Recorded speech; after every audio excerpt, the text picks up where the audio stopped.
नमस्कार मित्रांनो, शरीरातील उष्णता झटपट कमी करायचे 5 घरगुती उपाय आज आपण बघणार आहोत। शरीरात अचानक उष्णता वाढली आहे, छातीत जळजळ होते, डोळ्यांना जळजळ होते, शरीराला अस्वस्थ वाटतंय। औषधाकडे धाव घेण्याआधी शरीराला नैसर्गिकरित्या शांत करण्यासाठी 5 घरगुती उपाय तुम्ही नक्की करून बघा। तुमच्या शरीरातील उष्णता ही झटपट कमी होण्यास मदत होईल। सब्जाच्या बिया, पहिला उपाय जो आहे, 1 ग्लास पाण्यामध्ये 1 चमचा सब्जा 15 ते 20 मिनिटे भिजून ठेवा आणि ते पाणी प्या।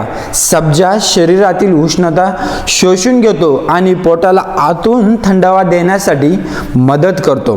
दुसरा जो उपाय आहे, धने आणि जिऱ्याचे पाणी। रात्री 1 चमचा आपले जे धने असतात ते धने आणि अर्धा चमचा जिरे एका ग्लासमध्ये भिजवत घाला। पाण्यात भिजत घातल्यानंतर सकाळी उठल्यावर हे पाणी पिऊन घ्या। त्यामुळे शरीरातील पित्त आणि उष्णता क्षमते म्हणजे कमी होते, परंतु जे धने आणि जिरे घेतले ते गाळून प्या। तिसरा उपाय आहे, उष्णता वाढल्यानंतर चहा कॉफी अजिबात घेऊ नका, त्याऐवजी ताज्या ताकाचा आहारात समावेश करा। ताकात थोडासा पुदिना किंवा जिरेपूड टाकून प्यायल्यास पोटाला आणि आपल्या शरीराला लगेच शांतता मिळते। कोकम सरबत किंवा वाळ्याचे पाणी।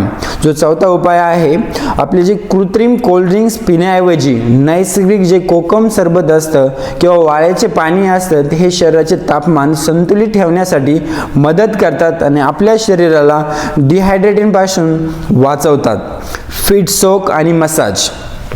5वा अतिशय रिलॅक्सिंग आणि महत्त्वाचा उपाय म्हणजे रोज संध्याकाळी एका टबमध्ये साधे पाणी घेऊन त्यामध्ये 10 ते 15 मिनिटे पाय बुडवून ठेवा। त्यानंतर पायांच्या तळव्यांना हलक्या हाताने मसाज करा। यामुळे आपल्या शरीरातील जी अतिरिक्त उष्णता असते ती तळपायाद्वारे बाहेर पडते आणि खूप छान झोप येण्यासाठी मदत होते। तर हे 5 नैसर्गिक उपाय नक्की करून पहा। यापैकी तुम्ही कोणता उपाय आजच सुरू करणार आहात, मला कमेंटमध्ये नक्की सांगण्याचा प्रयत्न करा। अशाच उपयुक्त टिप्ससाठी फॉलो आणि सबस्क्राईब करायला विसरू नका। हरि ओम।